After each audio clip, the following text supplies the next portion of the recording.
Sa gitna ng Manila Bay, dahan-dahang naglalatag ng lambat ang 10 taong gulang na si June Ray. Sa bawat paglalayag ng bangka, umaasa ang bata na may mabibingwit na kahit ilang pirasong isda. Ba't ginagawa mo to? Para matulungan ko pang magulang ko. Wala pa sila pang pangbili ng pagkain po. Ano nila pang ulam. Kasi nagbubuto na po sila. Ikaw, hindi ka napapagod? Hindi po. Tapos anong pakiramdam mo pagkatapos mo magpalaot tapos may hawak ka ng pera?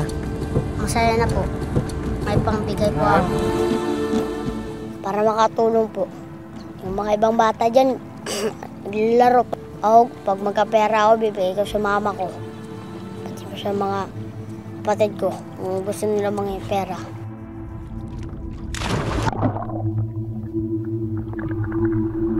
Pero sa kanyang pagbabanat ng buto sa laot, may panganib na kailangan niyang harapin.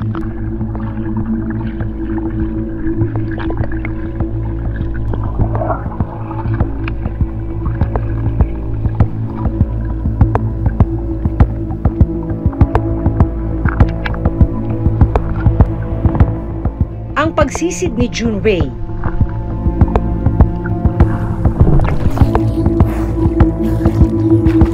May mas malalim pa palang dahilan.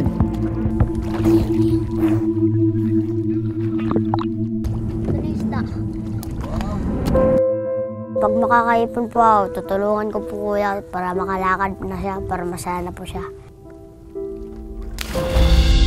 Hanggang saan ang kaya niyang sisirin para malamnan ang kumakalam na tiyan.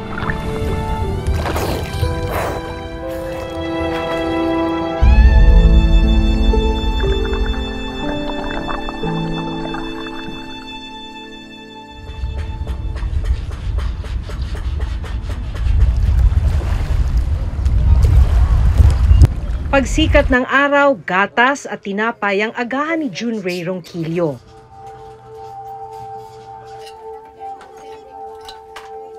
Hinihintay niyang maayos ng kapitbahay niyang si Bibet ang makina ng kanilang bangka na gagamitin sa paglaot.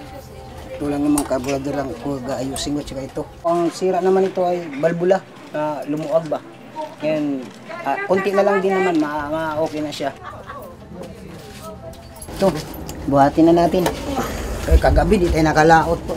Ito, kakarga na namin ito. Dahil hindi nakapangisda ng 3 araw, kailangan na raw nilang lumaot para kumita. Buhat, kuya. Buhat ko trigo. Buhat, kalalay. Oop. Ito po yung ginagamit naming bangka.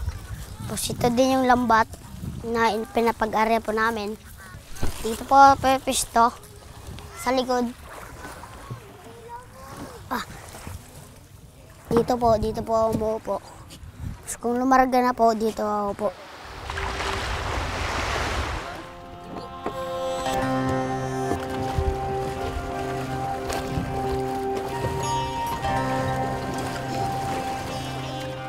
Para makatulong po. Yung mga ibang bata dyan, naglalaro pag bibigyan. Gusto nila mabigyan silang pera para ilaro lang nila. Ako, pag magkapera ako, bibigay ko sa mama ko. Pati po sa mga kapatid ko, kung gusto nila mga pera. Halos 1 taon na siyang sinasama ng kapitbahay na si Bibet sa paglaot.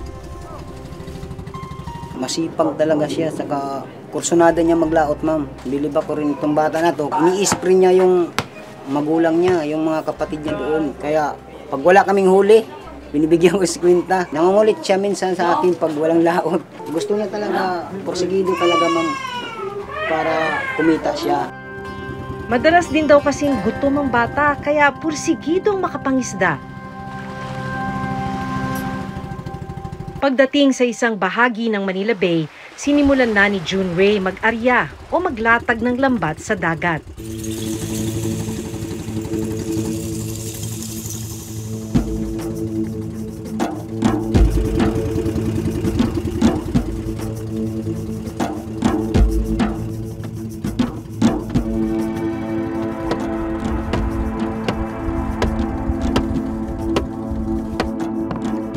Ilang sandali pa, buong puwersa na itong hinila ng maliliit na kamay at braso ni Junrei. Umaasang makahango siya ng iba't ibang klase ng isda. Pero ilang saglit pa, Isirin mo to saya ha. Sir, sumabit Oo, yung lambat natin. sumabit po. Ito ay kukuha na natin to. So Sumabit. pagka ganyan sumabit, anong mangyayari? Papasisid ko po to kang Bisaya. Yung si kuan. Junrei. Junrei po. walang alinlangang tumalon si Junrei sa tubig. At sumisid para ayusin ang lambat.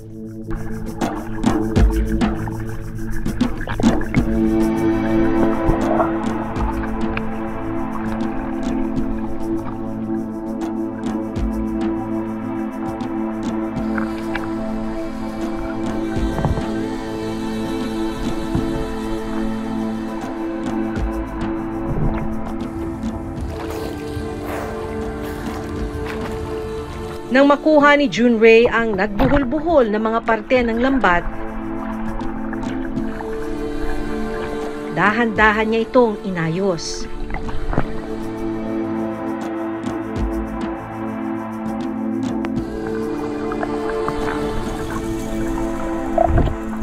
Sa pag-aaral, nakasugat na. Tapos magkasusugat ka naman, mabalik na naman. Ay, hindi natatapos yung paggaling ng sugat.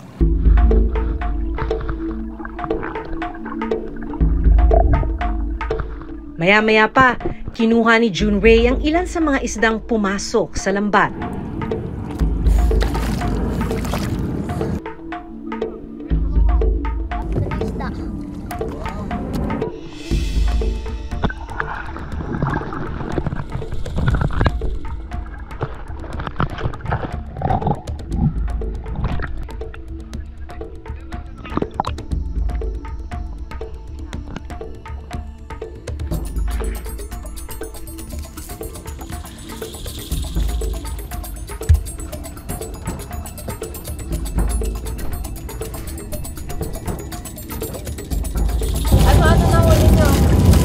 Kabasi, yung si Banak.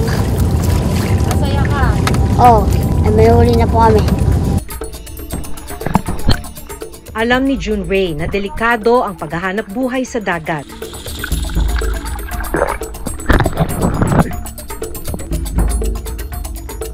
Sumisisid siya sa lalim na 15 talampakan ng walang kahit anong safety gear.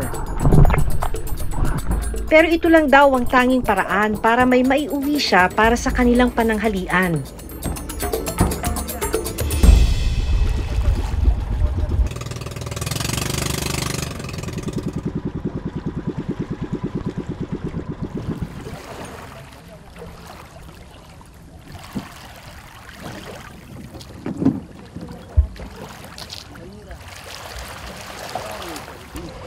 Wow, may pang-ulam na tayo.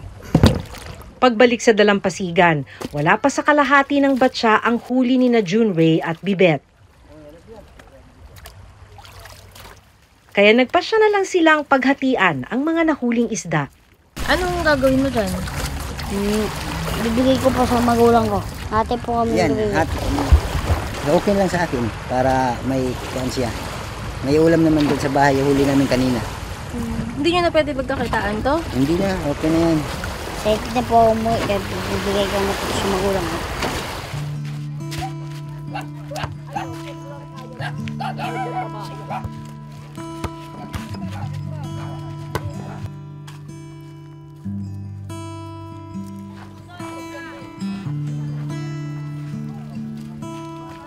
Agad na pinili ni Junrei ang mga huli nilang isda para malinisan.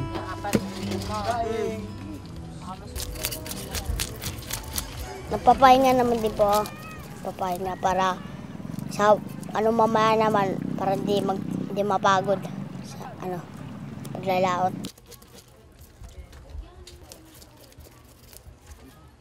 Sa kamay po, masakit. Sa ligwat, tapos sa kahatak. Nangangalip po kamay ko.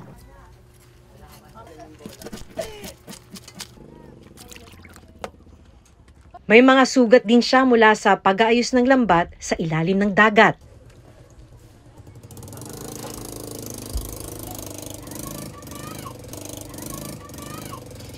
Bago umuwi sa kanilang bahay, inabutan ni Bibet ng 50 pesos ang bata. 5, 10, 20, 30, 40, 50.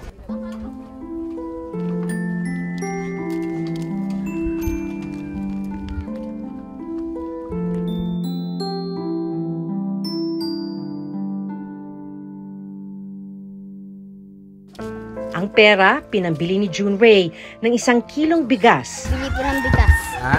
Bigas. at 3 pirasong tsokolate. Bili ha bigas. 144. Ano din ito, 5. Dito.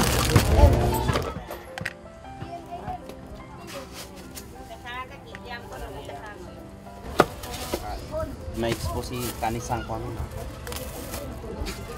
Salamat.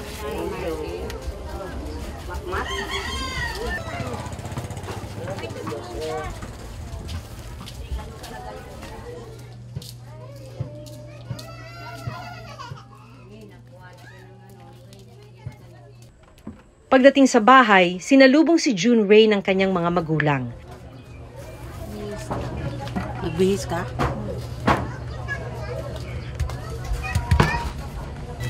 Mag-aalas 3 na ng hapon pero ngayon pa lang daw sila manananghalian.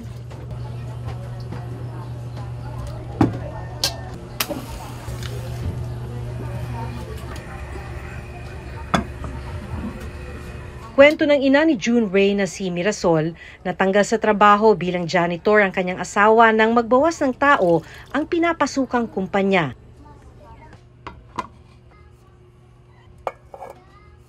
Habang sa pagbabalat ng bawang umaasa si Mirasol para dagdag pantusto sa pamilya. Pero hindi raw ito sapat.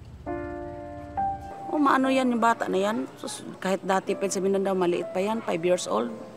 Maano talaga siya, yung may mamasura yung mga kalakal. Kasama, para lang bigyan siya. Nag-alala ako ma'am, sobra, kahit ano nga, minsan napalo ko pa nga yan eh. Sabi ko lang, huwag kang ano doon kasi siyempre, ganito siyempre, malay mo, madisgrasya yung bangka, hindi mo masabi. Sabi niya, ma, hindi ako sama, ma, wala kang ulam. Sama na lang ako doon, at least may ulam, may isda ako dala.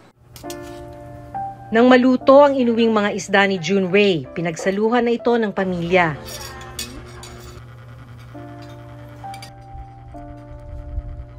Dito na namin nalaman na may mabigat pa palang dahilan si June Ray sa kanyang maagang pagbabanat ng buto. Ang 18 taong gulang na kapatid niyang si James may karamdaman na hanggang ngayon hindi pa rin matukoy. Ni minsan, hindi pa raw napatingin sa ospital si James. Hindi po siya nakakalakad lang. Sa loob lang po siya. Hindi po siya masaya, hindi po marunong magsasalita, hindi din marunong maglakad. Pag makakaipon po ako, tutulungan ko po kuya para makalakad na siya, para masaya na po siya. Para makasama din po siya sa laot, para makabili ng bigas, pati kung hindi ulam.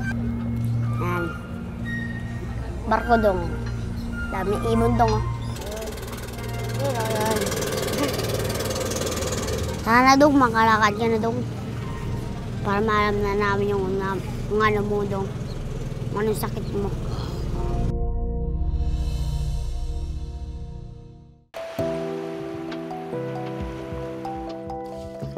Dahil hindi sapat ang nahuli noong umaga, pagsapit ng hapon, naghanda muli sina June Ray at Bibet sa paglaot.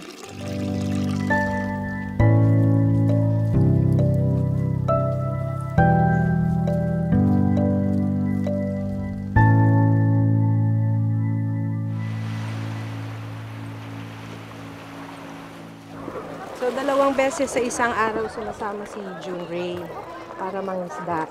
Ngayon, itong alis nila ng hapon, hanggang gabi na raw ang pangingisda nila sa laot. Magandang hapon po. Di ba tayo tataon pagkasama ako? Hindi po. Ipepwesto nyo yung mga net.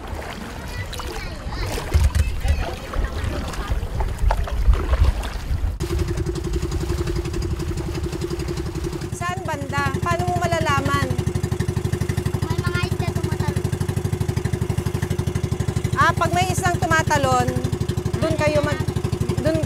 maglalagay, doon ka na mag-aarya. So, banda saan tayo?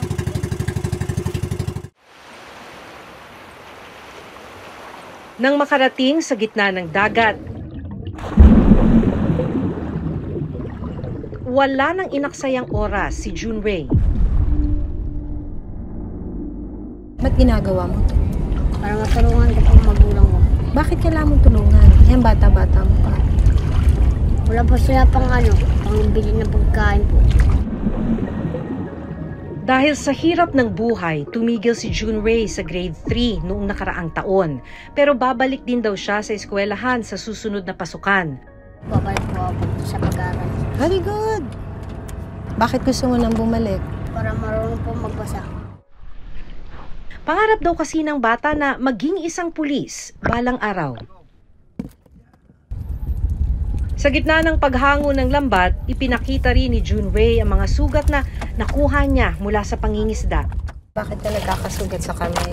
Sumasabit po. Yung Sa lambat. Saan masakit? Dito lang sa mga kamay po. Sa kamay. Dahil ba't sumasakit? Pagbubuhat po, pati pag-aatak. Tapos yung kamay, nasusugatan pagka sumasabit. Lagi? Pag natutusok din sa mga mga isda na may mga tutulis na pati alimasag po. Tulad ng nauna nilang paglaot kaninang umaga, ilang piraso lang din ng isda ang nahuli ng dalawa. Kaya pinaparte ko yung isda namin, hati kami dalawa. Binibigyan ko na lang din siya ng pera, ma'am. At dahil gumagabi na, nagpasya na silang bumalik sa aplaya. Sa dalampasigan, naghihintay si Mirasol. Salamat. Hindi, okay lang. Okay lang. Mas doble raw kasi ang pag-aalala niya tuwing gagabihin ang anak sa laot. Sobrang alala ako niyan. Siyempre, iniisip ko siyempre pag masama ang panahon. Yan, una kong inaano. Tapos, wala din ako magawa kasi kahit anong ko, kahit ikulong ko pa yan, ma'am, makatulog kami. Pag gising namin, wala na. O, tapos magulat ka na lang, may kakalabit sa'yo. Ma, tumao, isda. Tapos, ma, pira, ma, bili ka bigas. Pero wala raw siyang magawa dahil gusto ng bata na makahanap ng pagkain nila. Siguro kung maluwag-luwag, makakain ng 3 beses, pero inano na lang namin, sinanay na lang namin na diretso na lang tanghali, tas gabi. Kasi sobrang hirap eh. Ang isa pang pangarap ng bata, mapatingnan ang kanyang kuya James. Pero ang problema, wala raw silang panggastos sa ospital.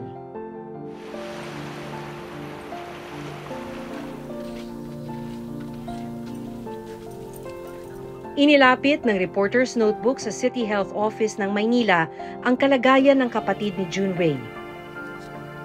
Sa unang pagkakataon, mapapatingnan na si James.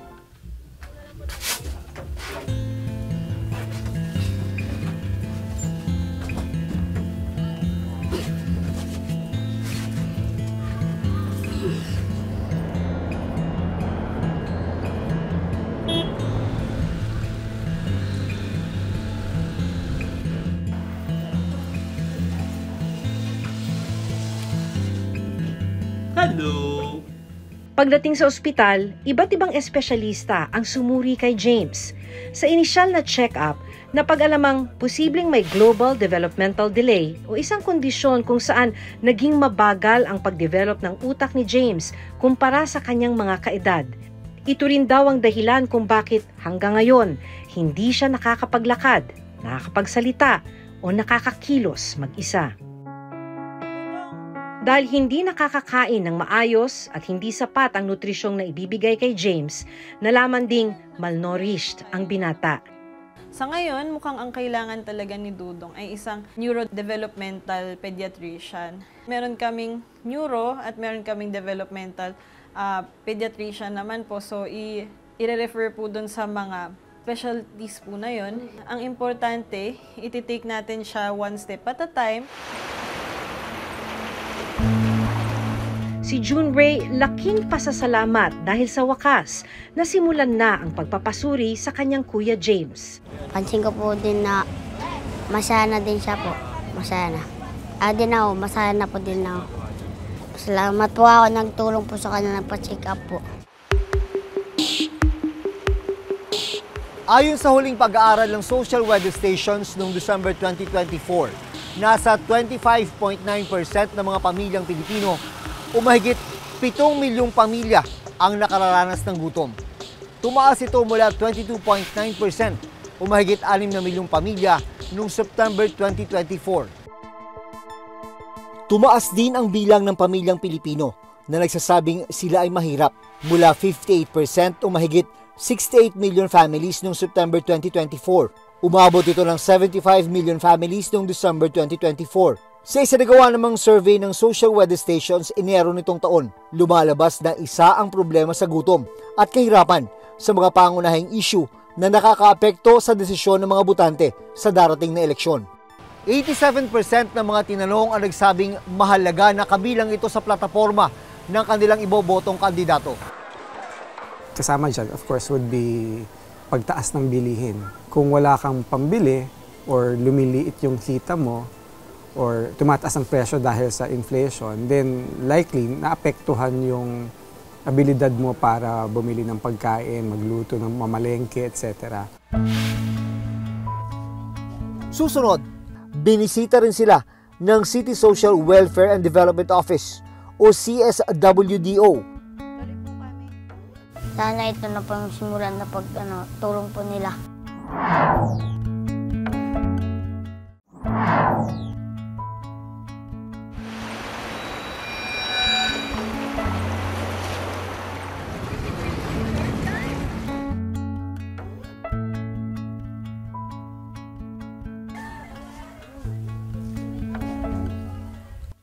Ilang araw matapos mapa-check up si James, binisita rin sila ng City Social Welfare and Development Office o CSWDO para kumustahin ang buong pamilya.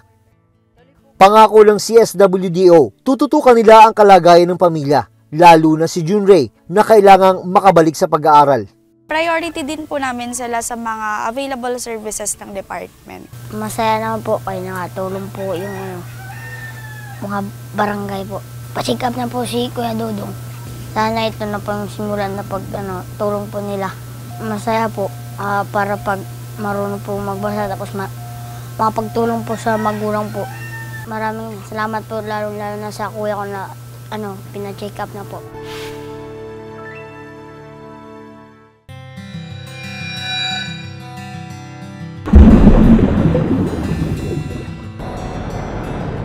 Milyon-milyong pamilya sa bansa ang patuloy na nakararanas ng gutom at kahirapan, gaya ng pamilya nila Junray. Umaasa silang magkakaroon ng isang tutok, agaran at pangmatagalang solusyon para sa problemang ito. Sa nalalapit na eleksyon, isa itong malaking hamon kung paano nga ba tutugunan ng mga susunod na uupo sa pwesto. Hanggang sa susunod na Sabado, ako si Maki Pulido. Ako si Jun Veneracion at ito ang Reporter's Notebook.